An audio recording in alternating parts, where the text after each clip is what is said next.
Adelaide Monroe stood at the front of the cabin, microphone in hand, her voice steady as steel. Every eye fixed on her. Adriana Whitmore sat frozen in seat 2B, face drained of color, hands trembling. The CEO business card gleamed under the overhead lights. "I own this airline," Adelaide said, her words cutting through the silence like a blade. "And this was your last flight with Sky Elite Airways." Phone cameras captured everything. Adriana's breath came in short gasps. How had it come to this? Before we dive into what led to this jaw-dropping moment, drop a comment telling us where you're watching from. If you believe karma is real, smash that like button right now. Hit subscribe because this story will leave you speechless. Trust me, you won't want to miss what happens next. Now, let's rewind and see how an ordinary Christmas flight turned into a viral reckoning that changed everything. 4 hours earlier, JFK International Airport buzzed with holiday chaos. December 24th, 6 in the morning. Travelers rushed through Terminal 4 like a river of anxiety and anticipation. LED Christmas lights twinkled from every corner, casting red and green glows across tired faces. Jingle bells played on endless loop through speakers mounted in the ceiling. The check-in line snaked back hundreds of feet, packed with people desperate to reach family before Christmas Day arrived. Adelaide Monroe walked through the terminal with quiet confidence. At 45, she moved like someone who understood exactly who she was. Her charcoal gray Armani suit fit perfectly, tailored to emphasize both professionalism and strength. Natural curls framed her face in soft waves. Chanel sunglasses rested on her nose. The black leather Tumi suitcase rolled smoothly behind her. A Hermes Birkin bag hung from her arm, the kind that required years on a waiting list. Everything about her screamed success, yet she wore it without arrogance. Her phone buzzed constantly. Emails pinged notifications. Text messages lit up the screen. She scrolled through quarterly reports while walking, her other hand pulling her luggage.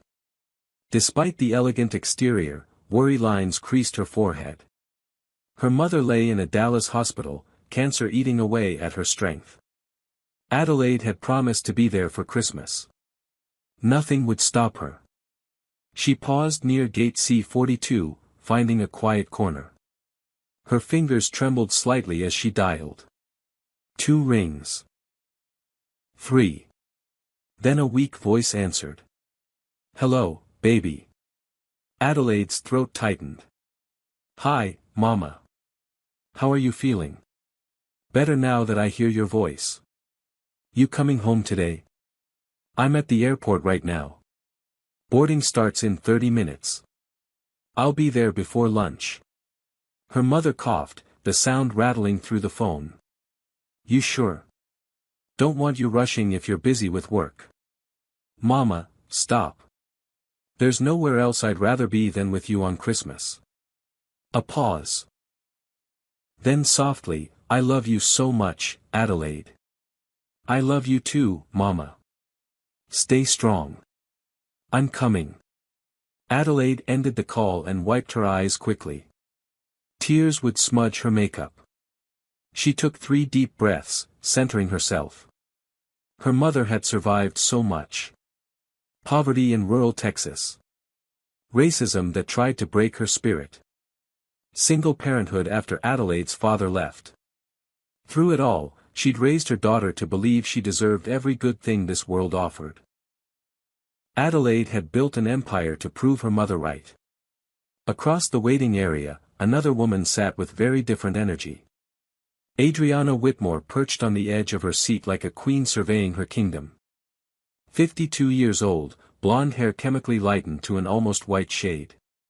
A white fur coat draped over her shoulders despite the heated terminal. Diamond earrings caught the light with every movement of her head. Louis Vuitton and Gucci shopping bags surrounded her feet like offerings at an altar. Her phone pressed to her ear, her voice carried across the space. "Richard, I cannot believe we have to fly on Christmas Eve. The airport is absolutely packed with, well, you know. All sorts of people." She wrinkled her nose. Yes, I know we're going to Aspen. Yes, I know your mother insists. But still. First class better be perfect or I'm writing a complaint.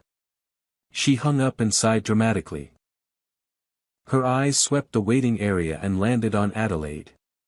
For a long moment, Adriana stared. Her gaze traveled from Adelaide's expensive bag to her designer suit to her confident posture. Something flickered across Adriana's face.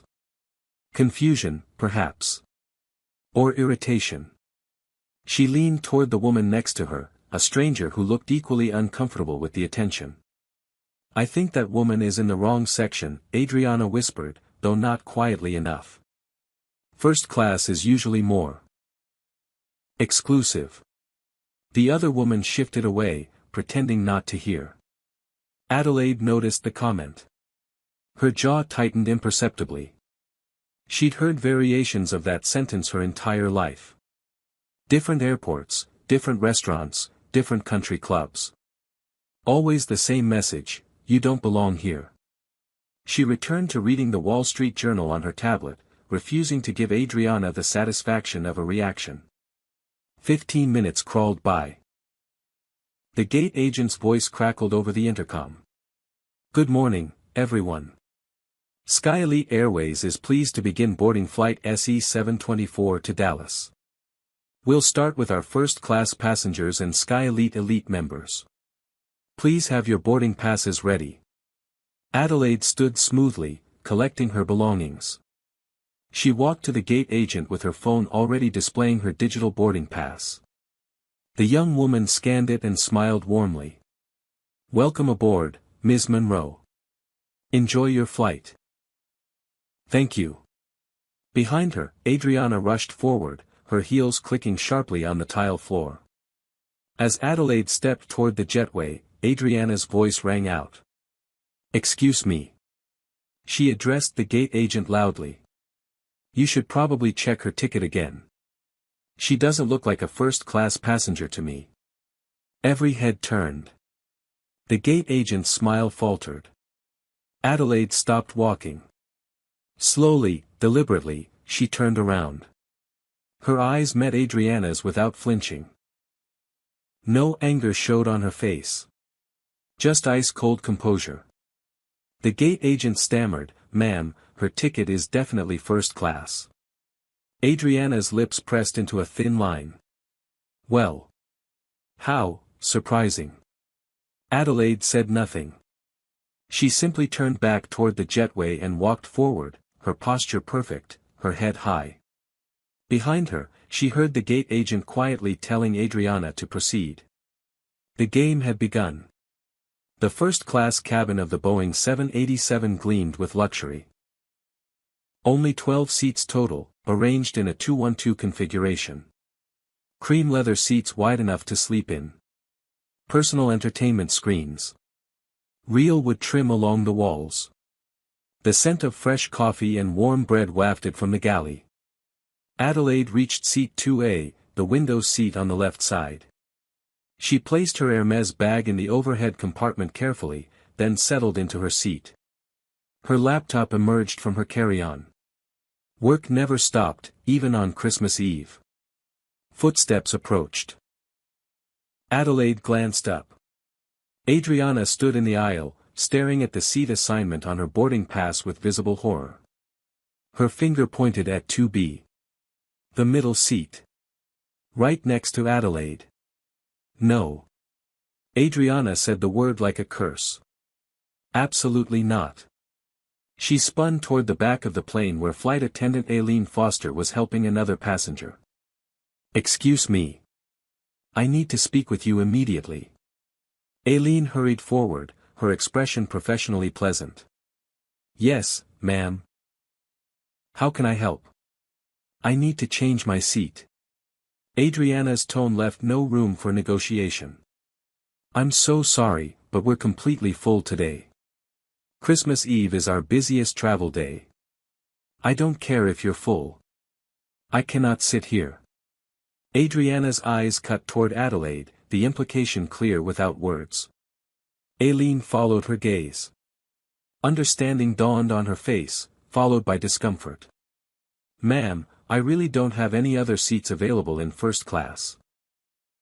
"Then upgrade someone from economy and let me take their seat." "I'm afraid our policy doesn't allow downgrades for confirmed first-class passengers." Adriana leaned closer, lowering her voice but not enough. "I am not sitting next to someone like her." The words hung in the air like smoke.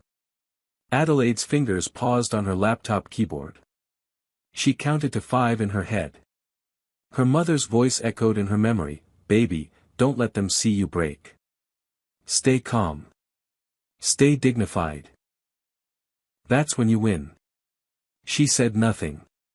Typed nothing. Simply stared at her screen, though she couldn't read a single word anymore. Eileen's face flushed. "Ma'am, I understand you're uncomfortable, but all passengers have equal right to their assigned seats. I really cannot help you." Adriana's nostrils flared. She threw her fur coat onto seat 2B with theatrical disgust and dropped into the seat like a stone. Immediately, she began shoving her multiple bags into the overhead compartment, deliberately pushing Adelaide's Hermes bag to the side, taking up far more space than necessary. Adelaide looked up. "Excuse me. That's my space. I need room for my things." Adriana didn't even glance at her. "You can put your bag under the seat in front of you. The bag is leather and cost $5,000. I'd prefer not to scuff it on the floor." "Well, I prefer not to have my Louis Vuitton crushed. Guess we can't all get what we want." Behind them, a young Latina woman in seat 3C watched the exchange with wide eyes. Amy Rodriguez, 29, traveling home to see her parents. She'd witnessed the boarding gate incident and now this. Her hands gripped the armrests, knuckles white. Other passengers pretended not to notice, burying themselves in phones and magazines. The classic human response to witnessing injustice. Look away and hope it doesn't touch you. Adriana finally settled after rearranging the overhead space to her satisfaction. She pulled out a crystal bottle of Chanel perfume and sprayed it liberally around her seat. The heavy floral scent filled the immediate area. She fanned her hand dramatically. "The air needs freshening in here." Her voice carried clearly. "Some people just have a certain smell." Adelaide's jaw clenched. Her fingers curled into fists in her lap where Adriana couldn't see. She forced them to relax. "Breathe in. Breathe out. Don't react. That's what they want." Aileen appeared again, pushing the beverage cart. Her smile looked strained. "Good morning, ladies. Can I offer you something to drink before takeoff?" Adriana spoke immediately. "Dom Perignon. And serve me first, please." "Of course." Aileen poured the golden champagne into a crystal flute. "And for you, ma'am." She turned to Adelaide with apologetic eyes. Adriana cut in before Adelaide could speak. "She'll probably just have water. Right?" Adelaide met Eileen's gaze steadily. "I'll have the Dom Perignon as well, thank you." Adriana laughed, a sharp bark of sound. "What a waste of expensive champagne. Do you even know what you're drinking?" Adelaide accepted the flute from Aileen with a gracious nod. She raised it to her lips and took a slow sip, her pinky finger properly positioned, her posture impeccable. Every movement screamed finishing school and etiquette classes. She lowered the glass and turned her face toward the window, effectively dismissing Adriana's existence. The engines rumbled to life. The captain's voice came over the intercom. "Good morning, folks. This is Captain Ainsley Parker. We've been cleared for departure. Flight time to Dallas will be approximately 3 hours and 45 minutes. Weather looks clear. Sit back, relax, and we'll have you on the ground before you know it." As the plane began to taxi, Adriana made her next move. She spread both arms wide, claiming the entire center armrest plus half of Adelaide's armrest. Her elbow jutted into Adelaide's space aggressively. Adelaide gently pushed the elbow back to the center position. That's my armrest. Adriana jerked like she'd been electrocuted. Did you just touch me? You were in my space. How dare you put your hands on me? Adriana's voice rose sharply. Several heads turned. Flight attendant. This woman just assaulted me. The plane stopped its taxi. Footsteps hurried down the aisle. But these weren't the soft-soled shoes of a flight attendant. These were the firm, authoritative steps of someone in command. Captain Ainsley Parker emerged from the cockpit, her uniform crisp and perfect, her dark skin glowing with health, her eyes sharp with intelligence. What seems to be the problem here? Her voice carried natural authority honed over 20 years of flying. Adriana pointed at Adelaide like she was identifying a criminal. This woman attacked me. She grabbed my arm. I want her removed from first class immediately. Actually, I want her off this plane. I paid good money for this seat, not to sit next to someone like. She didn't finish. She didn't need to. Everyone understood exactly what she meant. Captain Ainsley Parker stood in the aisle between seats 2A and 2B, her presence commanding instant attention. At 41, she'd navigated far worse turbulence than an entitled passenger. Her eyes moved from Adriana to Adelaide, reading the situation in seconds. Years of experience had taught her to recognize injustice in all its forms. Ma'am, she addressed Adriana with professional coolness, can you please explain exactly what happened? Adriana's face flushed red. Her words tumbled out in a rush. She assaulted me. Physically grabbed my arm. I was just sitting here minding my own business when she attacked me. I demand she be moved to economy class at minimum. Someone like her doesn't belong in first class anyway. I don't care what her ticket says. The words, someone like her, echoed through the cabin. Passengers stopped pretending to be distracted. Phones stayed down. Magazines closed. Everyone watched. Adelaide spoke for the first time, her voice remarkably calm. Captain, I simply moved Mrs. Whitmore's elbow off my armrest. She was occupying my space. I used minimal force to reclaim what's rightfully mine. That's all that happened. Ainsley nodded slowly. I see. Mrs. Whitmore, is it? Yes. And I want action taken right now. The action I'm taking is telling you to remain calm and respect your fellow passengers. MS. She looked at Adelaide. Monroe. MS. Monroe has as much right to her seat as you do to yours. The armrest situation is simple, you each get one. Share the middle one or don't use it.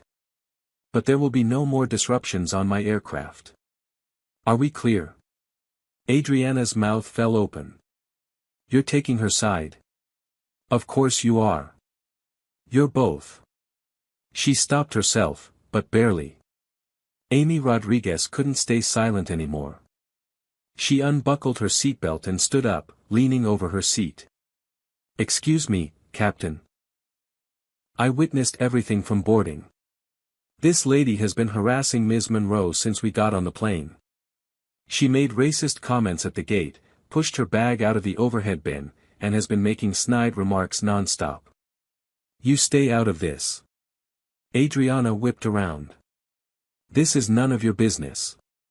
It becomes my business when I watch someone treat another human being like garbage. Amy's voice shook with righteous anger. You should be ashamed of yourself. An elderly white man in seat 4A raised his hand tentatively. Captain, I also witnessed the behavior. The lady in 2B has been quite rude. A middle-aged couple in 5B and 5C nodded vigorously. We saw it too, the wife called out. She's been nothing but hostile. Adriana looked around wildly, suddenly outnumbered. You're all lying. You're all against me because. Because why? Ainsley's voice cut like a knife. Choose your next words very carefully, Mrs. Whitmore. Silence fell. Adriana's chest heaved. Her hands trembled. I know people. Important people. I'm friends with the director of this airline. I'll have you fired. I'll make sure you never fly again. Ainsley's expression didn't change. You're welcome to file any complaint you wish when we land. But right now, you have two choices. Sit quietly and let us complete this flight, or I will have airport security waiting to remove you from the aircraft before we even take off. Your decision. You have 10 seconds.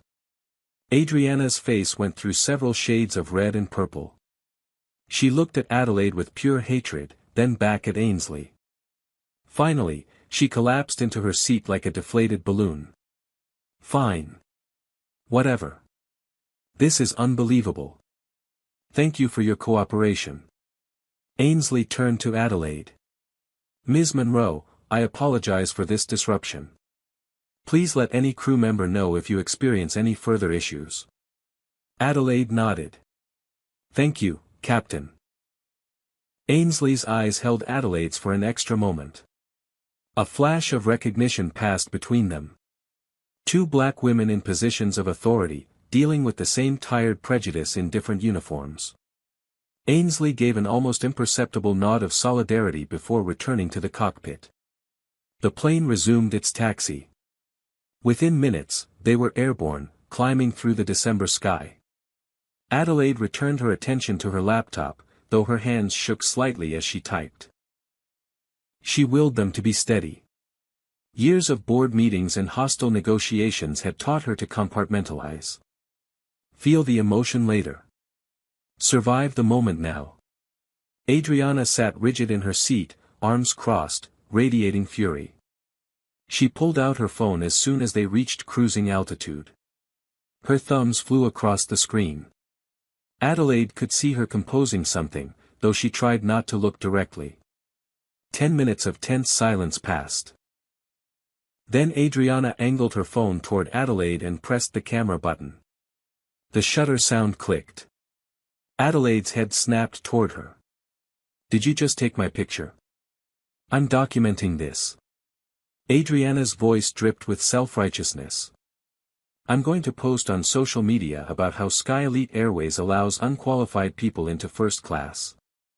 My followers deserve to know what kind of airline this really is. Delete that photo right now. I'll do what I want. It's a free country. Aileen appeared from nowhere, drawn by the raised voices. Mrs. Whitmore, photographing other passengers without their consent is against FAA regulations and our company policy. I need you to delete that immediately. Oh, so now you're all going to gang up on me? Is that it? Adriana's voice pitched higher. The whole crew is protecting her because you're all the same. Ma'am, this has nothing to do with anything except airline policy. Please delete the photo or I'll have to report this as a federal violation. Adriana stared at Aileen for a long moment, then made a show of tapping her phone. There. Happy. Deleted. But Adelaide saw her thumb move to a different app first. The photo wasn't deleted. Just moved. Adelaide said nothing. What was the point? She'd dealt with people like Adriana her entire life. They never changed. They never learned. They just got better at hiding it or bolder in expressing it, depending on who was watching. The tension in the air felt thick enough to cut with a knife. An hour into the flight, the lunch service began. Aileen and another flight attendant wheeled a cart down the aisle, bringing with them the rich aromas of high-end cuisine. The smell of perfectly seared steak, butter-poached lobster, and truffle-infused risotto filled the cabin. First-class passengers began perking up, setting aside their work and entertainment. Aileen stopped at row 2 with a professional smile that didn't quite reach her eyes. The tension from earlier still lingered. Good afternoon, ladies. Today's lunch options are filet mignon with truffle sauce, Maine lobster tail with drawn butter, or a wild mushroom risotto for our vegetarian guests? What would you prefer? Adriana answered without looking up from her phone. Filet mignon. Medium. And make sure it's actually medium this time. Last flight I took, you people overcooked it. Of course, ma'am. And for you, Ms. Monroe. Adelaide smiled warmly. The lobster tail sounds wonderful. Thank you so much, Aileen. The use of her name made Eileen's expression soften. My pleasure. Within minutes, the meals arrived on elegant china plates with real silverware. Adelaide's lobster tail looked like something from a five-star restaurant, perfectly prepared with lemon wedges and fresh herbs. Adriana's steak was plated beautifully beside roasted vegetables and garlic mashed potatoes. Adelaide picked up her fork and knife, cutting into the tender lobster with practiced ease. Each movement was graceful, controlled. She'd grown up eating beans and rice, but her mother had insisted she learn proper etiquette. You never know where life will take you, her mother had said. Be ready for every table. Adriana watched Adelaide eat for several seconds, searching for something to criticize. Finding nothing, she grew visibly irritated. She leaned across the armrest toward the passenger in 2C, a middle-aged white woman who'd been quietly reading a book. Can you believe how easy it is to make money these days? Adriana's voice carried clearly. Anyone can afford first class now. Even people who don't understand class. Her eyes cut toward Adelaide. People who weren't raised for this level of society. The woman in 2C shifted uncomfortably and turned a page in her book without responding. Adelaide continued eating, her face expressionless. Adriana tried again, louder. I've been flying first class for over 20 years. I've never seen such a diverse crowd. If you know what I mean. Still no response from 2C. Adelaide set down her fork carefully, took a sip of water, and resumed eating. She wouldn't give Adriana the satisfaction of a reaction. Frustrated by the lack of engagement, Adriana addressed Adelaide directly. So, Ms. Monroe, what do you do for a living? I'm just curious how you afford seats like this. Adelaide dabbed her lips with her napkin. I work in aviation.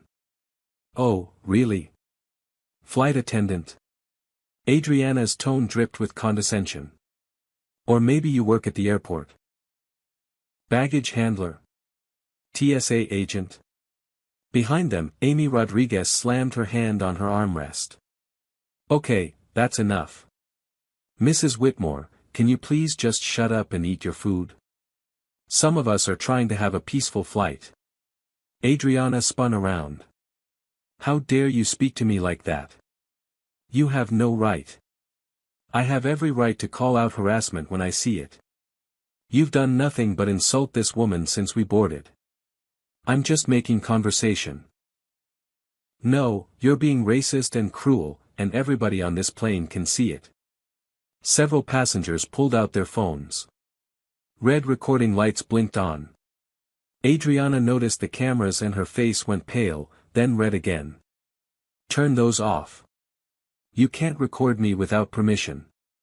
Actually, we can, called out the man from 4A. We're in a public space. You're being recorded for everyone's safety. I'll sue every single one of you. Adriana's voice reached a shrill pitch. Aileen rushed over, her professional composure cracking. Mrs. Whitmore, I'm giving you a final warning. If you continue disrupting this flight, we will notify law enforcement to meet us at the gate in Dallas. Captain Parker has already been informed of your behavior. This is your last chance. Oh, law enforcement. Are you threatening me? Adriana stood up, her meal forgotten. I'm being victimized here. I'm the one being attacked. First by her. She pointed at Adelaide. And now by all of you. This is discrimination against me. Adelaide finally set down her silverware and looked directly at Adriana. When she spoke, her voice was quiet but clear enough for everyone to hear. Mrs. Whitmore, I'm simply trying to fly home to Dallas to see my mother in the hospital. She has stage 4 cancer. This is likely our last Christmas together. I haven't said one word to you. I haven't bothered you. I just want to get home to my mother. That's all. But you've spent the entire flight attacking me for the color of my skin. The cabin went dead silent. Even Adriana seemed momentarily stunned. Adelaide continued, her voice steady despite the emotion threatening to break through. I've dealt with people like you my entire life. People who decide I don't belong somewhere before they know anything about me. People who see my skin color and make assumptions. But I won't let you or anyone else make me feel less than what I am. I have just as much right to be in this seat as you do. Maybe more, since I don't spend my time making others feel small. Several passengers burst into applause. Amy stood and clapped loudly. Yes. Exactly right. Now, before we see what happens next, let me ask you something. Comment number 1 if you think Adelaide handled this perfectly, or comment number 2 if you would have reacted differently. Smash that like button if you're on Adelaide's side. Hit subscribe because you know this woman's response is going to be explosive. And here's a question for you, have you ever witnessed someone being discriminated against? What did you do? Drop your stories in the comments. Now, let's see how Adriana responds to being called out in front of everyone. Adriana's face turned purple. She pointed a shaking finger at Adelaide. How dare you? How dare you accuse me of racism? I am not racist. I'm simply pointing out facts. I'll sue you for slander. For defamation. You can't say things like that about me. Adelaide remained seated, calm as still water. I didn't call you racist. I said your behavior is racist. There's a difference. One is who you are. The other is what you're doing. Only you know which is true. That's the same thing. Is it? Adriana grabbed her purse, yanking out her phone. I'm calling my lawyer right now. Richard. Richard, pick up. I'm being attacked on an airplane. She paced in the small space, nearly knocking into Aileen. Yes, I'm serious. Some woman is accusing me of horrible things and the entire crew is letting it happen. She paused, listening. Her face changed. What do you mean you're busy? This is an emergency. Richard? Richard. She looked at her phone in disbelief. He hung up on me. Adelaide returned to her lunch, cutting another piece of lobster. She ate slowly, deliberately, as if nothing unusual was happening. The picture of dignity under pressure. Adriana sat down hard, breathing heavily. She looked around at the other passengers, seeing nothing but disapproval. Even the woman in 2C had closed her book and was watching with obvious disdain. Adriana was alone in a cabin full of witnesses to her behavior. She slumped in her seat, defeated for the moment. But her eyes, when they glanced at Adelaide, burned with hatred. This wasn't over. Not by a long shot. 30 minutes passed in uneasy silence. Adriana sat rigid in her seat, staring straight ahead, occasionally glancing at Adelaide with barely concealed resentment. Adelaide worked on her laptop, responding to emails and reviewing documents. To any observer, she appeared completely unbothered, though her shoulders carried tension that hadn't been there at the start of the flight. Adelaide's phone rang. She glanced at the screen, Alana Thompson, VP Operations. She answered quietly. Hello, Alana. From her position in 2B, Adriana could hear snippets of the conversation despite Adelaide's lowered voice. Adriana's ears perked up, drawn by curiosity about what this woman actually did for a living. Yes, I'm on flight SE724 right now, Adelaide said, her voice professional. She listened for a moment. No, nothing critical. I'll handle it when I land. Another pause. The Q4 reports look excellent. Make sure we finalize them before the 26th. The board needs everything wrapped up before New Year's. Adriana's eyes narrowed. Q4 reports. Board. This didn't sound like a flight attendant or airport employee. Adelaide continued, Alana, you're the best VP of operations I've ever worked with. Sky Elite wouldn't be where it is without your leadership. She smiled at something Alana said. Yes, 15% growth this year. I couldn't be prouder of our team. We've worked incredibly hard. Adriana's attention sharpened. Sky Elite. That was this airline. This woman worked for Sky Elite. I'll see you at the board meeting next week, Adelaide said. We need to discuss the European expansion timeline. And yes, the new planes are on schedule for delivery in March. Everything's coming together. She laughed softly. Thank you, Alana. Merry Christmas to you and your family too. She ended the call and immediately opened her laptop again. An email notification popped up on her screen, large enough for Adriana to read the subject line from the side, CEO approval needed, Q4 executive bonus distribution. Adriana stared at those words. CEO approval. She must work closely with the CEO. Maybe she was an executive assistant or a department head. Probably got lucky with promotions, Adriana thought. Diversity hires and all that. Adelaide's phone rang again. This time, her professional demeanor melted away. Hi, Mama. Her voice transformed into something soft and vulnerable. Adriana found herself listening despite her determination not to care about this woman's life. I'm about 90 minutes from Dallas. How are you feeling? Adelaide's eyes glistened. Mama, please don't push yourself. Save your strength. I'll be there before you know it. A tear slid down her cheek. She wiped it quickly. I love you so much. More than anything.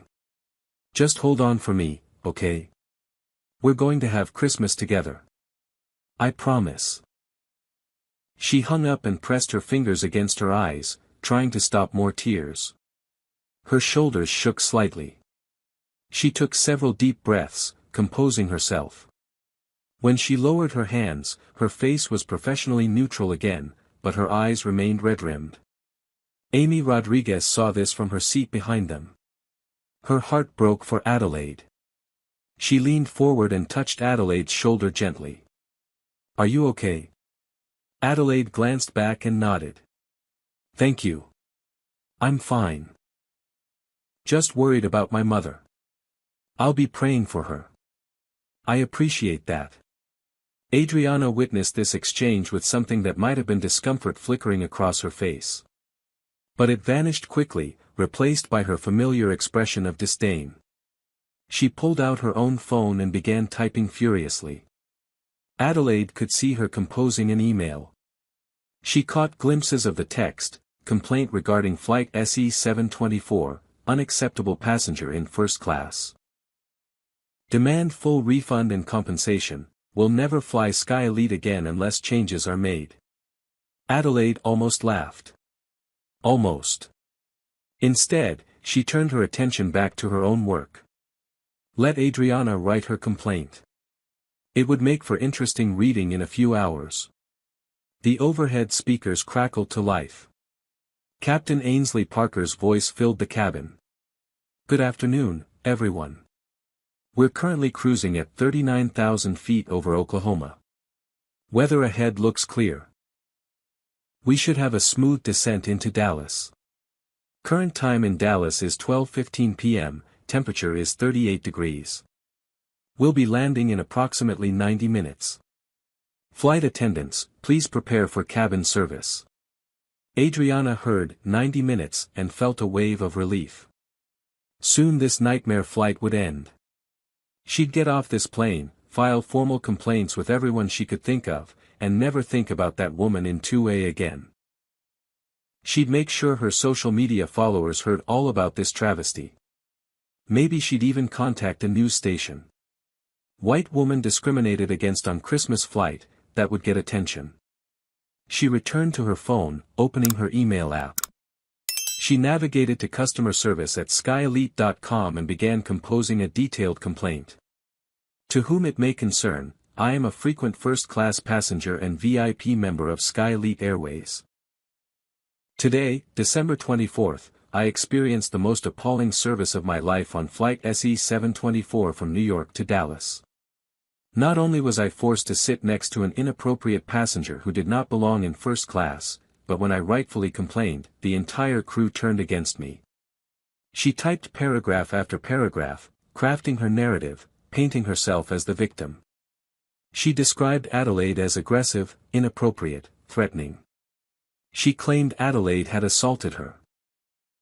She demanded a full investigation, termination of Captain Parker and flight attendant Aileen Foster, and substantial financial compensation. Adelaide saw the email over Adriana's shoulder. She saw the lies, the distortions, the complete reversal of reality. She shook her head slightly and returned to her own screen.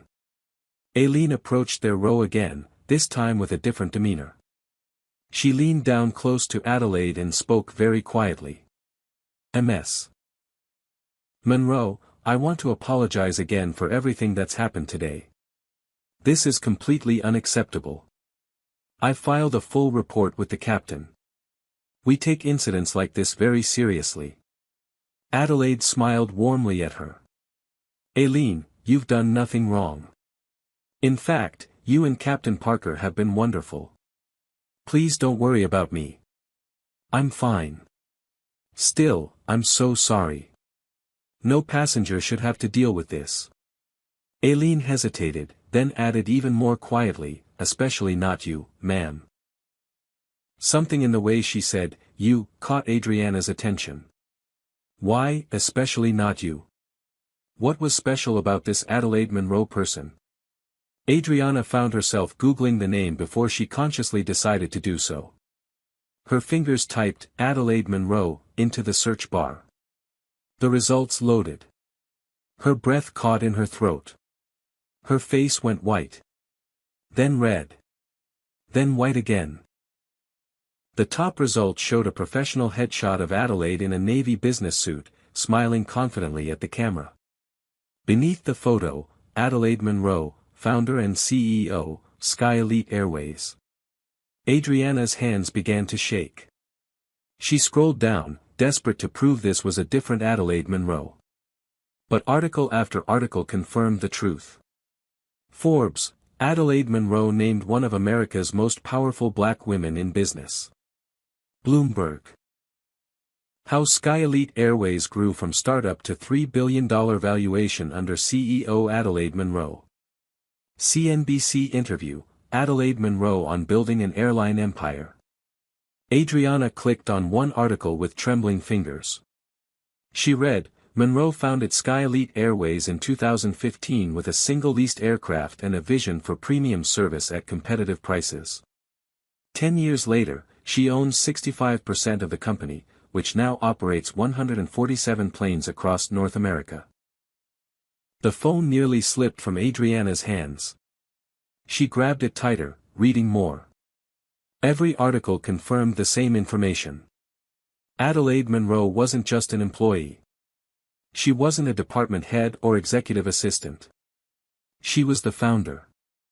The owner. The CEO. The woman Adriana had been insulting and harassing for 2 hours straight. Adriana felt the blood drain from her body. Her heart pounded so hard she could hear it in her ears.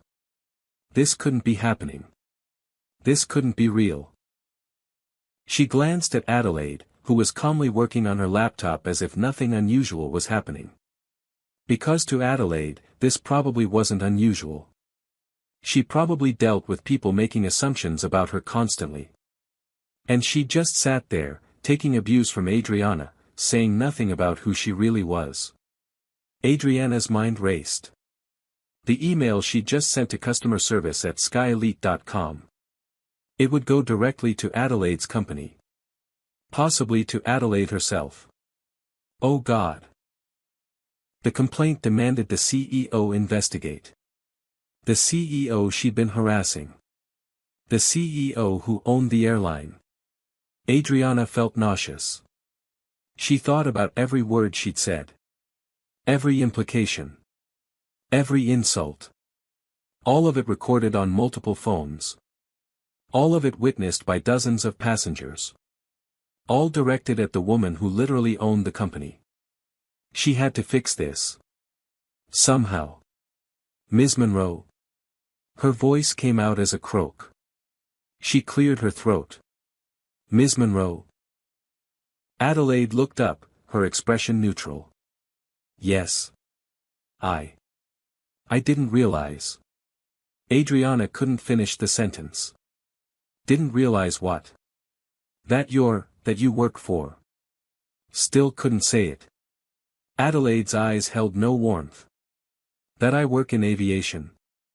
I told you that earlier. No, I mean. I saw. Adriana gestured helplessly at her phone. Saw what, Mrs. Whitmore? That you're the CEO. Of Sky Elite. Ah. Adelaide's expression didn't change. Yes. I am. Adriana waited for more. An explanation. Anger. Something.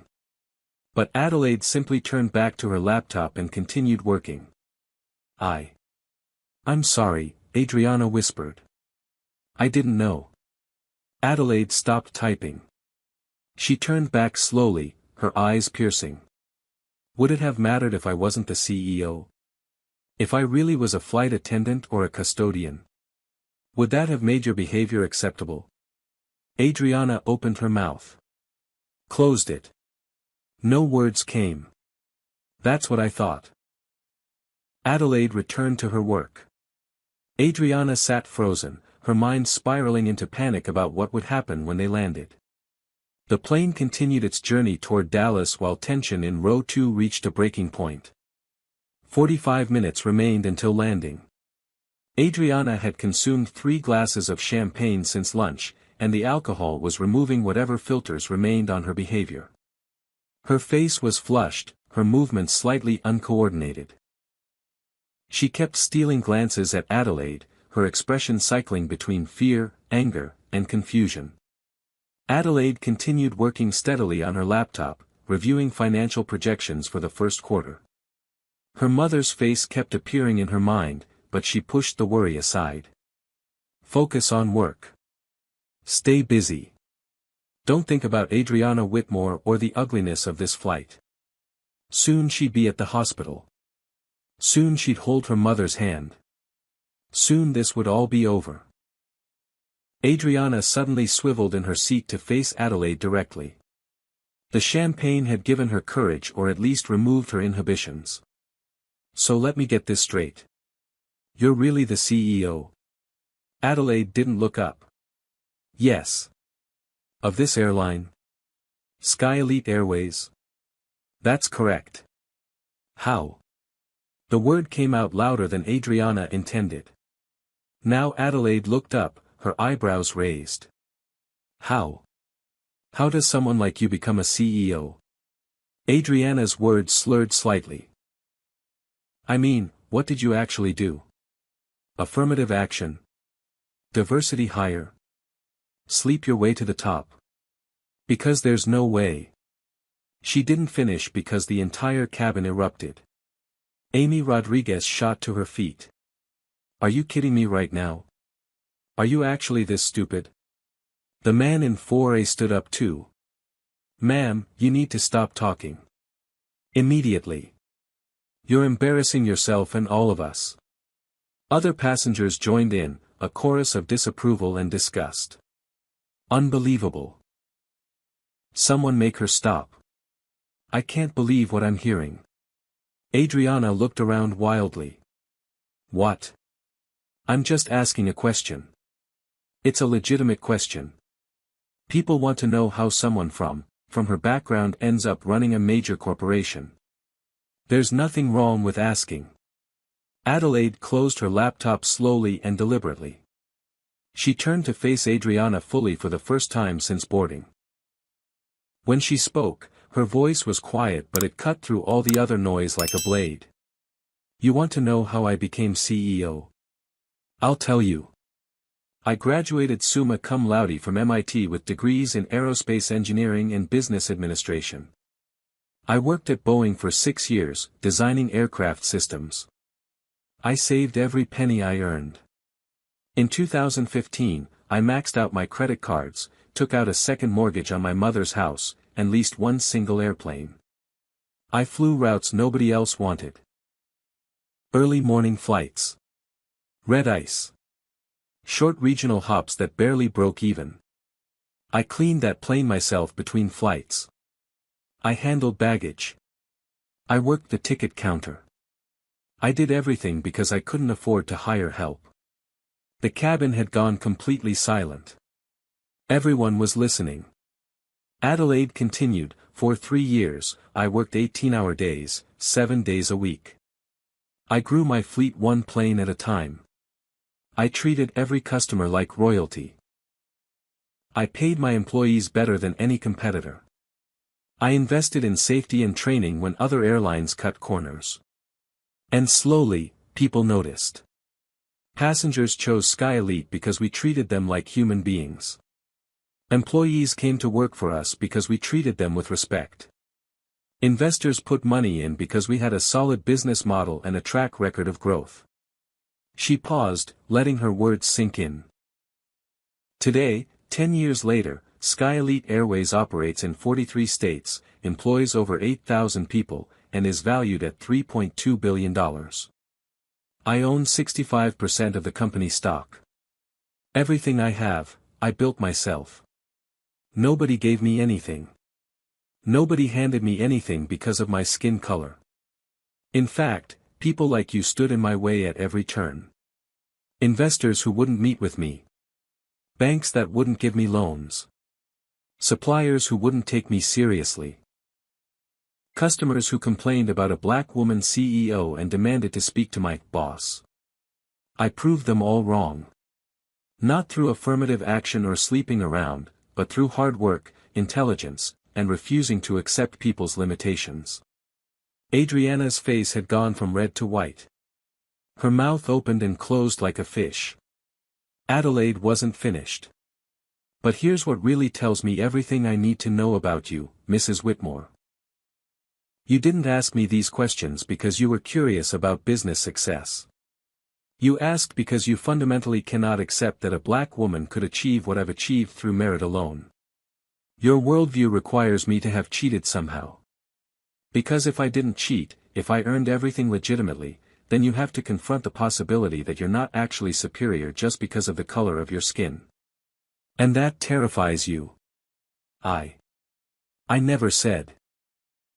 Adriana's voice was barely a whisper. You didn't have to say it. You showed it with every action since you sat down. You showed it when you assumed I was in the wrong section. You showed it when you questioned how I could afford first class. You showed it when you suggested I smell bad, when you took up all the overhead space, when you claimed I assaulted you, when you took my photo without permission, when you mocked my career, when you questioned my right to exist in the same space as you. Adelaide's voice remained calm but each word landed like a hammer. Every single action told me exactly what you think of me and people who look like me. Tears were streaming down Adriana's face now. I'm sorry. I'm so sorry. I didn't mean. Yes, you did. You meant every word and every action. The only thing you're sorry about is that I turned out to be someone with power. If I really had been a flight attendant or a custodian, you wouldn't be apologizing. You'd still think your behavior was justified. Adriana couldn't deny it. The truth of Adelaide's words hung in the air like smoke. Aileen appeared, having heard everything from the galley. Ms. Monroe, I want you to know that we have documented everything that's happened on this flight. Multiple witness statements. The cockpit voice recorder captured the disturbances. And several passengers have sent their videos to our corporate email address already. Adelaide nodded. Thank you, Aileen. Adriana's sobs grew louder. Please. Please don't ruin my life over this. I made a mistake. People make mistakes. You can't destroy someone's whole life for one bad day. Adelaide stood up, stepped into the aisle, and looked down at Adriana. Mrs. Whitmore, I'm not ruining your life. You did that yourself.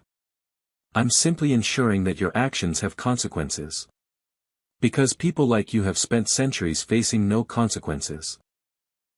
You've said and done things like this over and over, to countless people, and nothing ever happened to you. Well, today something happens. She returned to her seat. Adriana curled into herself, sobbing uncontrollably. Other passengers looked away, uncomfortable with the complete breakdown happening in first class. Captain Ainsley's voice came over the intercom. Flight attendants, prepare for descent. We'll be landing in Dallas in approximately 25 minutes. Adriana sat up suddenly, panic replacing her tears. What's going to happen when we land? Adelaide didn't answer. She was texting someone, her fingers moving quickly across her phone screen. Please, you have to tell me. I have a family. I have a life. You can't. I can't what? Adelaide looked at her coldly. I can't hold you accountable. I can't protect other passengers and employees from being treated the way you treated me. What exactly can't I do? I'll do anything. I'll apologize publicly. I'll donate money. I'll take sensitivity training. Whatever you want. Just please. Mrs. Whitmore, there is nothing you can offer me that I don't already have. I don't need your money. I don't need your apology.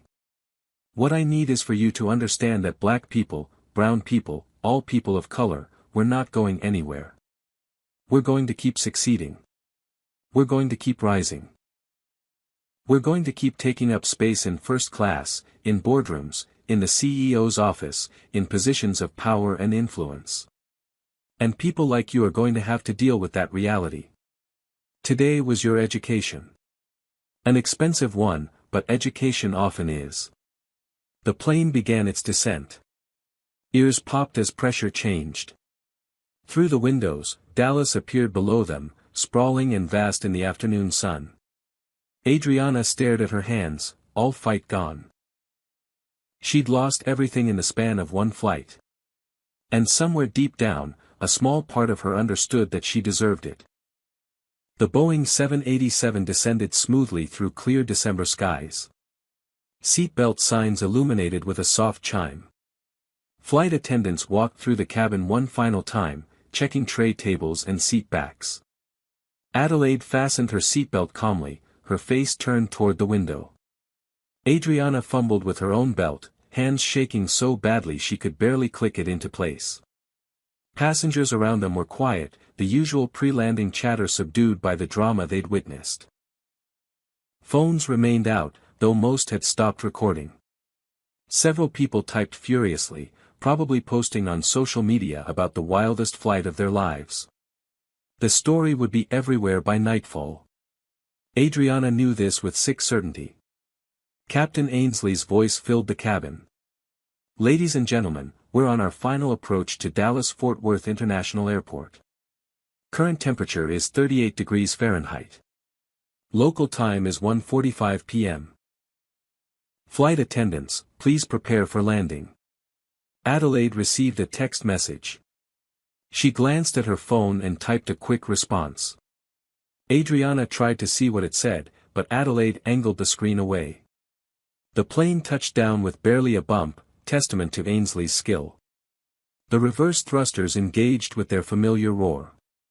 They taxied toward the terminal, past other aircraft and service vehicles decorated with Christmas wreaths and lights. Just another holiday arrival. Except for the passengers in first class, this landing felt anything but routine. As they approached the gate, Captain Ainsley made another announcement. Ladies and gentlemen, welcome to Dallas. Before we open the doors, I have a special message. A pause. Today we have the honor of having Sky Elite Airways founder and CEO, Ms. Adelaide Monroe, aboard this flight. Ms. Monroe started this airline 10 years ago with a dream and determination. She built Sky Elite into one of the fastest-growing airlines in America through hard work and dedication to excellence in service. We're privileged to serve her and all of you today. Spontaneous applause broke out throughout the cabin. Passengers craned their necks to see Adelaide. She acknowledged them with a gracious nod and a small wave, her professional smile back in place. Adriana sank lower in her seat, wishing she could disappear through the floor. Every clap felt like a slap. Every cheer felt like condemnation. Ainsley continued, "Ms. Monroe, thank you for flying with us. To all our passengers, thank you for choosing Sky Elite. We know you have many options, and we appreciate your business. Merry Christmas to everyone." The plane came to a complete stop at gate D28. The seatbelt sign turned off. Passengers began standing, reaching for overhead compartments. Adelaide remained seated, checking her phone messages. Aileen approached and bent down close. "Ms. Monroe, there's a team waiting for you at the gate. Security and PR, as you requested. They're ready to proceed however you direct." "Thank you, Aileen. You and your crew handled this situation with remarkable professionalism. I'll make sure that's reflected in your performance reviews." Eileen's face lit up. "That's very kind of you, ma'am. I'm just sorry this happened at all. Not your fault. Sometimes we discover who people really are under pressure. Better to know the truth." Adelaide stood, retrieved her Hermes bag from the overhead bin, and stepped into the aisle. Other passengers smiled at her, some reaching out to shake her hand. An older gentleman said, "You handled that with real class, ma'am. Made us all proud." "Thank you. I appreciate that." Amy Rodriguez had tears in her eyes when Adelaide passed. "You're my hero. Seriously. Thank you for standing up." Adelaide squeezed her shoulder gently. "Thank you for standing with me." As Adelaide moved toward the exit, Adriana remained frozen in her seat. She watched Adelaide walk away, each step taking her closer to whatever waited at that gate. Adriana knew she should get up, should face what was coming, but her legs wouldn't cooperate. A flight attendant appeared. "Ma'am. We need you to deplane now." Adriana stood on shaking legs and pulled her bags from the overhead compartment. She'd somehow aged 10 years during this flight. Her makeup was smeared from crying. Her expensive fur coat looked ridiculous now instead of elegant. She made her way down the aisle, avoiding eye contact with anyone. The jetway felt like a walk to the gallows. Each step brought her closer to consequences she still couldn't fully comprehend. She emerged into the gate area and stopped dead. Adelaide stood near the podium, speaking with a well-dressed black woman who held a tablet and wore an ID badge that read, Alana Thompson, VP Operations. Nearby stood 3 airport security officers. A man in a suit who looked like a lawyer. 2 people with Sky Elite PR badges. And a local news reporter with a cameraman, already setting up equipment. Adelaide saw Adriana and said something to her team. Alana approached with the security officers. "Mrs. Adriana Whitmore." Alana's voice was crisp and professional. Adriana nodded, unable to speak. "I'm Alana Thompson, Vice President of Operations for Sky Elite Airways. These officers need you to come with them to answer some questions about your conduct on Flight SE 724. Can't I just go home? I'll answer questions tomorrow. I'll write a statement. Whatever you need. But I need to go home now." One of the security officers stepped forward. "Ma'am, we need to complete our investigation before you leave the secure area. It's standard procedure. This shouldn't take more than an hour." "An hour?" Adriana's voice pitched high. "I can't. I need Adelaide walked over, Alana stepping aside to let her through. "Mrs. Whitmore, you have a choice. You can cooperate with this investigation, answer questions honestly, and we'll process everything according to standard protocols.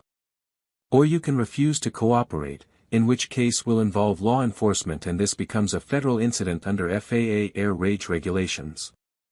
Your choice." Adriana looked into Adelaide's eyes, searching for any hint of mercy. She found none. Just cold, professional detachment. "I'll cooperate," Adriana whispered. "Good. Then please go with these officers. Your bags will be checked for evidence and returned to you before you leave." As security led Adriana away, she looked back once. Adelaide was speaking with the reporter now, her posture confident, her voice carrying clearly. "Sky Elite Airways has a zero-tolerance policy for discrimination of any kind," Adelaide was saying. "We are committed to ensuring every passenger and employee feels safe and respected. When someone violates that standard, there are consequences." The reporter asked, "What consequences is this passenger facing?" "Mrs. Whitmore is permanently banned from flying on Sky Elite Airways and any of our partner airlines. That's approximately 200 carriers worldwide. We're also filing a report with the Federal Aviation Administration regarding her disruptive behavior, which may result in her being placed on the federal no-fly list. Additionally, we're reviewing potential civil action for harassment and defamation." Some people might say that's harsh for one incident. Adelaide's smile was cold. One incident? This wasn't one incident. This was 2 hours of sustained harassment, discrimination, and attempted intimidation. It was witnessed by dozens of passengers and documented by our crew. And based on Mrs. Whitmore's behavior, I suspect this wasn't her first time treating someone this way. It's just the first time she faced someone who could hold her accountable. What message do you want to send with this action? That discrimination isn't tolerated. Not in my airline. Not by my employees. Not against my passengers. People of color, women, minorities of all kinds, we've been told to sit down, stay quiet, and accept poor treatment for far too long. Those days are over. If you choose to discriminate, there will be consequences. Real ones. Permanent ones. The interview continued, but Adriana could no longer hear it. She was being led into a small office where the questions would begin. Questions she didn't have good answers for. Meanwhile, passengers from Flight SE-724 streamed past, many glancing at Adelaide with admiration. Several approached to thank her or ask for photos. She declined the photos politely, explaining she needed to get to the hospital, but she thanked everyone for their support. Amy Rodriguez stopped on her way past. "Ms. Monroe. I just want to say, what you did today matters. My daughter is 8 years old. She's brown like me. She's going to grow up knowing that women like us can be CEOs, can own airlines, can stand up to people who try to make us feel small. Thank you for being that example." Adelaide's professional mask cracked slightly. "Thank you. That means more than you know. What's your daughter's name?" "Isabella. Tell Isabella that she can be anything she wants to be. And if anyone tries to tell her otherwise, she should remember that a black woman built an airline from nothing. If I can do that, she can do anything." They hugged briefly, both women blinking back tears. After Amy left, Adelaide turned to Alana. "How's my mother? I called the hospital 20 minutes ago. She's stable. Awake. Asking for you. Then let's finish this quickly. I have somewhere I need to be." In the security office, Adriana sat across from 2 officers and an airline representative, being asked to explain her behavior. She tried to defend herself, tried to claim she'd been provoked, tried to paint herself as the victim. But each time she spoke, the officers' expressions grew harder. They'd seen the video. They'd read the witness statements. They knew exactly what had happened. Outside, As the sun began to sink toward the horizon, Adelaide climbed into a car service vehicle. The driver held the door open respectfully. "To Presbyterian Hospital, Ms. Monroe." "Yes, please. As quickly as possible." As the car pulled away from the airport, Adelaide finally allowed herself to relax slightly. She closed her eyes and let out a long breath. Her phone buzzed. A text from Alana: "Video already has 10 million views online. CNN wants an interview. So does Good Morning America. What should I tell them?" Adelaide typed back, "Tell them I'm unavailable until after Christmas. I'm with my mother. Nothing is more important than that." She put her phone on silent and looked out the window at Dallas passing by. In a few hours, this would be the biggest story on social media. By tomorrow, it would be national news. People would debate it, dissect it, have strong opinions about whether she'd been too harsh or not harsh enough. But right now, none of that mattered. Right now, she needed to get to her mother. Adelaide walked through the sterile corridors of Presbyterian Hospital with purposeful steps, though inside she felt like the scared little girl who used to hold her mother's hand crossing busy streets. The elevator took forever. Finally, 4th floor. Room 412. She pushed open the door gently. Her mother lay in the hospital bed, looking impossibly small under the white sheets. At 72, cancer had stolen her weight and vitality, but not her spirit. When she saw Adelaide, her face lit up with a smile that made every hardship of the day worthwhile. "Baby girl. You made it." Adelaide crossed the room in 3 strides and wrapped her arms around her mother carefully, mindful of all the tubes and wires. "Of course I made it, Mama. I promised. How was your flight?" Adelaide laughed, a sound somewhere between humor and hysteria. "It was educational." "Somebody give you trouble?" "How'd you know?" Her mother stroked Adelaide's hair with a shaking hand. "Because trouble always finds strong black women. That's how it's always been." "Did you handle it?" "Yes, Mama. I handled it." "Good. That's my girl. I raised you to stand tall. Never let them make you small." They held each other for a long moment. Outside the window, Dallas sparkled with Christmas lights.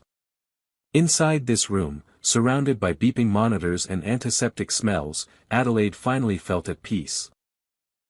"Mama, you remember when I was 8 and that teacher said I'd never amount to anything? That I should focus on being realistic?" Her mother chuckled weakly. "Mrs. Henderson. Nasty woman. I went up to that school and told her exactly where she could put her low expectations." "You did. And you told me something that day I've never forgotten." "What did I say?" "You said, 'Baby, the world's going to tell you no 1,000 times. But you only need to say yes to yourself once. You build your own table if they won't give you a seat at theirs.'" Her mother nodded. "I remember. And look at you now. You didn't just get a seat at the table. You built the whole restaurant." Adelaide smiled through tears. "I built an airline, Mama. And today, someone tried to tell me I didn't belong in first class on my own plane." "What did you do?" "I reminded her who signs the paychecks." Her mother laughed, which turned into coughing. Adelaide held a cup of water to her lips. When the coughing subsided, her mother said, "That's my daughter. Never forget your power. Use it wisely. Use it for good. But never forget you have it." They spent the evening together, watching old Christmas movies, sharing hospital food that Adelaide made special by being there. Nurses came and went. Visitors from the church stopped by briefly. But mostly, it was just the two of them, making Christmas memories in the glow of a hospital television. 1 week later, Adelaide stood at a podium in Sky Elite Airways corporate headquarters, facing a room packed with journalists. Cameras lined the back wall. Microphones covered the podium like mushrooms after rain. Alana stood to her right. The company's legal counsel stood to her left. Adelaide had chosen a navy suit and a string of pearls. Professional but approachable. Powerful but not intimidating. She knew how the game was played. "Good morning, everyone. Thank you for coming. I'm going to make a brief statement, then I'll take a few questions." She looked directly into the cameras. "Last week, one of our passengers engaged in sustained harassment and discrimination against me during Flight SE 724 from New York to Dallas. The incident was witnessed by numerous passengers and documented by our crew. Since then, video of parts of the incident has been viewed over 50 million times on social media." She paused, letting that number sink in. Sky Elite Airways has a clear policy regarding discrimination and harassment. We do not tolerate it from passengers, and we do not tolerate it from employees. The passenger in question, Mrs. Adriana Whitmore, has been permanently banned from flying Sky Elite and all partner airlines. We have filed reports with the FAA, which is conducting its own investigation. Mrs. Whitmore is likely to be placed on the federal no-fly list. A journalist raised his hand, but Adelaide continued, "Additionally, I'm announcing today a new company-wide initiative called Equality in the Air. This program will include mandatory anti-discrimination training for all employees, a passenger bill of rights that explicitly protects against discrimination, and a rapid response team to handle any incidents immediately. We're investing $5 million in the first year of this program." Another pause. "I want to be clear about why we're taking such strong action. This isn't about revenge against one passenger. This is about sending a message that discrimination in any form is unacceptable. For too long, people of color, women, LGBTQ individuals, people with disabilities, they've all been told to just accept poor treatment. To stay quiet. To not make waves. That era is over." She gripped the podium edges. "I built this company from nothing. I faced discrimination at every step. Banks that wouldn't lend to me. Investors who wouldn't take me seriously. Suppliers who questioned my competence. Customers who demanded to speak to my boss when I was the boss. I succeeded despite all of that. But I shouldn't have had to fight those battles. Nobody should." Her voice grew stronger. "So yes, we're making an example of Mrs. Whitmore. Because actions have consequences. And people who choose to discriminate need to know that those consequences are real and permanent. We will not look the other way. We will not make excuses. We will hold people accountable." The journalists erupted with questions. Adelaide pointed to a woman in the front row. "Ms. Monroe, some people online are saying your response was too harsh. That everyone deserves a second chance. What's your response?" Adelaide's expression didn't change. Mrs. Whitmore had hundreds of chances to change her behavior during that flight. She could have stopped at any moment. Instead, she escalated repeatedly.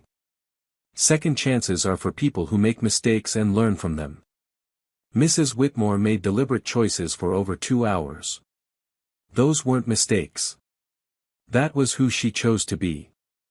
Another journalist, "What happened to Mrs. Whitmore after the flight?" She was interviewed by airport security and airline representatives. "She's facing potential civil penalties and the federal investigation I mentioned. Beyond that, I can't comment on specifics." "Have you spoken to her since landing?" "No. I have no interest in speaking with her. She's given several interviews claiming she's been destroyed unfairly. That her life is ruined." Adelaide's jaw tightened. Mrs. Whitmore ruined her own life by choosing hatred over humanity. I simply ensured there were consequences for that choice. If she's suffering now, she brought that suffering on herself. The questions continued for 20 more minutes. Adelaide handled each one with practiced ease. Finally, Alana stepped forward. "That's all the time we have. Thank you all for coming. Written statements will be available on our website within the hour." As the room cleared, a young black reporter approached Adelaide. "Ms. Monroe. Off the record, can I ask you something?" "Of course. How does it feel? Getting justice like this?" Adelaide considered the question carefully. "Honestly? It feels bittersweet. Yes, there's satisfaction in holding someone accountable. But there's also sadness that it was necessary. I wish I lived in a world where this kind of incident never happened. Where people treated each other with basic respect regardless of race or background. But we don't live in that world yet. So when we get opportunities like this to push back against discrimination, we have to take them. For ourselves. For our children. For everyone who comes after us." The reporter nodded. "Thank you. You're an inspiration. I'm just someone who got tired of accepting the unacceptable. Anyone can do that." Meanwhile, across Dallas, Adriana Whitmore sat in her darkened living room, watching Adelaide's press conference on television. Her life had indeed been destroyed. Her husband had filed for divorce, citing the public embarrassment. Her country club had revoked her membership. Friends had stopped answering her calls. Her face had become synonymous with racism online. Job opportunities had evaporated. She'd been forced to delete all her social media accounts due to the flood of angry messages. She'd given tearful interviews trying to explain herself, but each one only made things worse. Every apology sounded hollow. Every excuse revealed more of her true character. The court of public opinion had convicted her, and there would be no appeal. 1 month after the flight, Adelaide received a letter forwarded from Sky Elite's corporate office. She recognized Adriana's name on the return address. For a long moment, she considered throwing it away unopened. But curiosity won. The letter was handwritten, 5 pages long. Adelaide skimmed the opening paragraphs of apologies and excuses. Then a section caught her eye. "I've spent the last month losing everything. My marriage. My social standing. My sense of self. And through all of it, I kept thinking you were the villain of this story. You were the one who ruined my life. But today, something changed. I was watching the news and they showed a story about a black teenager who was shot by police for looking suspicious in his own neighborhood. And I realized, that could have been you once. That could have been any black person just trying to exist. And people like me, with our assumptions and our prejudices, we create the environment where those shootings happen. Where people get harassed on planes. Where qualified people get passed over for jobs. Where everyone doesn't get treated with basic human dignity. I'm not the victim here. I never was. I was the perpetrator of a violence that's existed for centuries. I'm so deeply sorry." Adelaide read the words twice. She sat at her desk for a long time, thinking. Finally, she folded the letter and placed it in her drawer. She didn't respond. But she kept it. Some journeys toward redemption had to be walked alone. Christmas evening, 1 year later. Adelaide Monroe sat in her mother's living room, both women healthy and whole. The cancer had gone into remission through a combination of aggressive treatment and sheer stubborn will. The house smelled of sweet potato pie and honey-baked ham. Christmas music played softly from speakers. Wrapped presents sat under a tree decorated with ornaments collected over decades. Adelaide's mother looked at her daughter over the rim of her coffee cup. "You thinking about last Christmas? How'd you know?" "Because you've been quiet all evening. That's your thinking face." Adelaide smiled. "Yeah, I'm thinking about it. Hard to believe it's been a year. That woman ever reach out again?" "No. Just the one letter. I think she finally understood that I'm not interested in her apology or her redemption journey. That's her work to do, not mine." "You think people can change?" Adelaide considered the question seriously. "I think people can change. I've seen it happen. But change requires work. Real work. Not just saying sorry when you get caught. It means examining your beliefs, confronting your biases, making different choices over and over until they become natural. Most people aren't willing to do that work. You've done a lot of good this year, baby. That equality program you started. The scholarships. The mentorship for young women of color in business. You turned something ugly into something beautiful. I had to. If I just got angry and moved on, then nothing changes. But if I use my platform, my resources, my voice to create real change, then maybe that horrible flight meant something. Her mother raised her cup in a toast. To meaning something. To making a difference.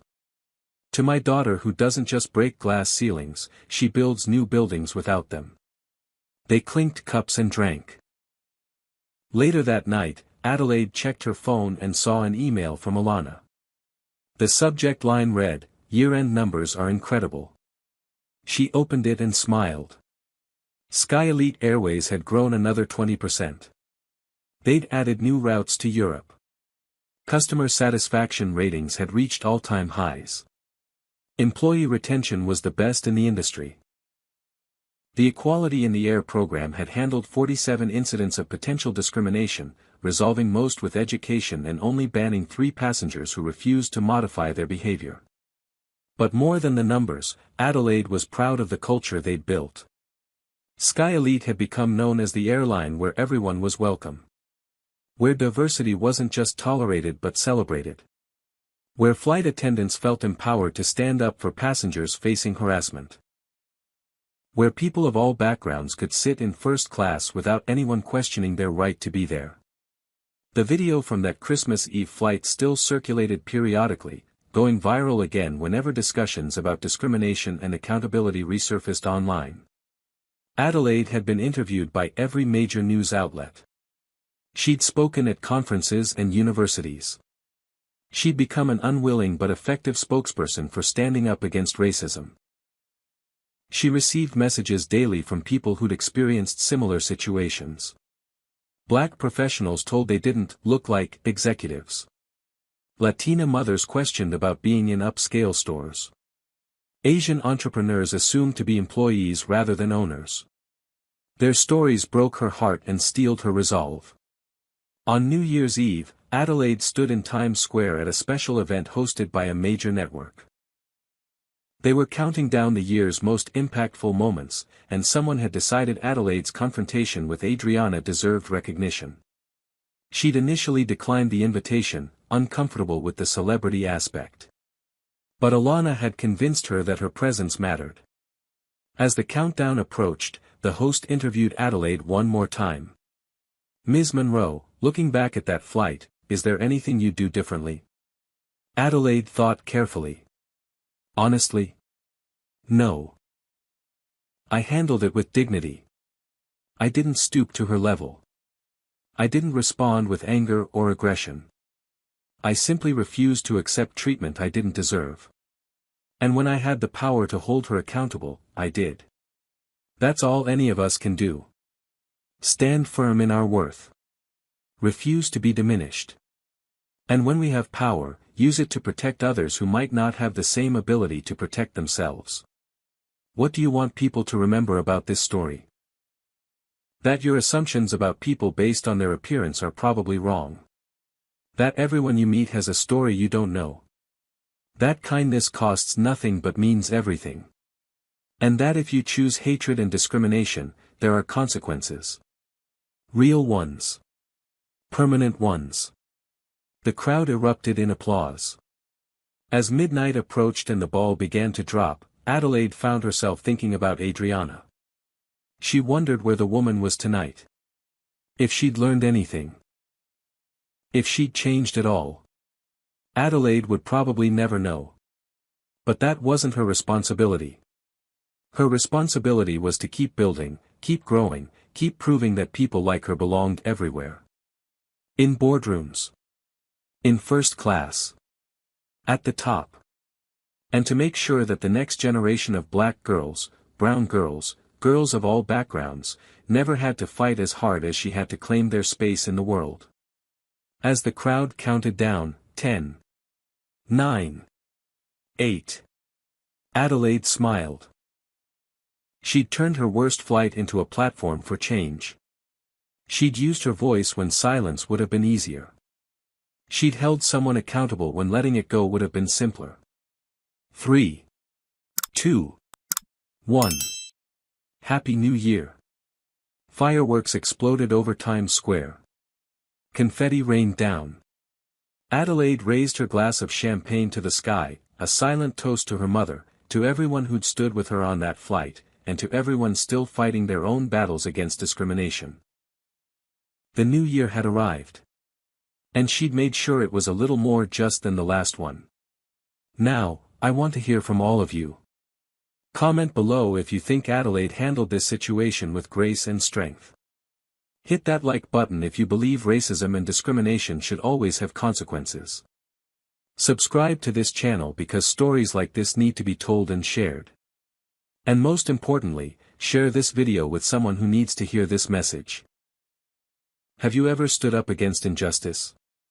Have you ever witnessed discrimination and wondered if you should speak up? Drop your stories in the comments. Let's build a community of people committed to treating everyone with dignity and respect. Thank you for watching this story. Thank you for caring about justice and equality. And remember, you belong wherever you choose to be. Don't let anyone tell you otherwise. Stay strong. Stay proud. Stay true to yourself.